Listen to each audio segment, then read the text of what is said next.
Levin, this is Life, Liberty, and Levin, and it is a great honor to have my friend Walter Williams on with me. How are you? Okay, For our inaugural show, I said, I want Walter Williams. Oh, my God. Now, those who don't know you, all three people out there, you are the John M. Olin Distinguished Professor of Economics at George Mason. Yes.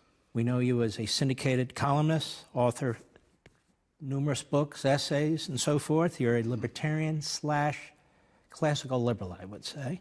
Yeah, that's fairly good. Is that about right? Yes. And, of course, you write for Town Hall, WorldNet Daily, Jewish World Review, hundreds of newspapers across America.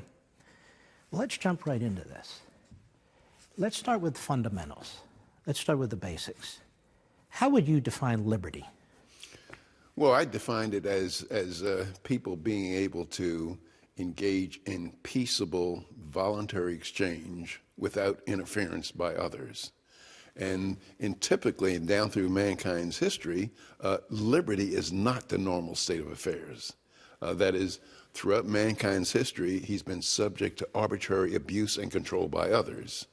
And so the amount of liberties that Americans have, and perhaps Western Europe as well, the amount of it is relatively rare in humankind.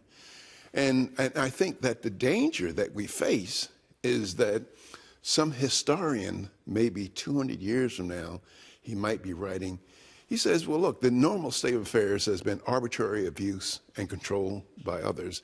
And there's this little tiny curiosity where a relatively few people had a large amount of liberty for a short amount of time, but it all went back to the normal state of affairs. That is arbitrary abuse and control by others.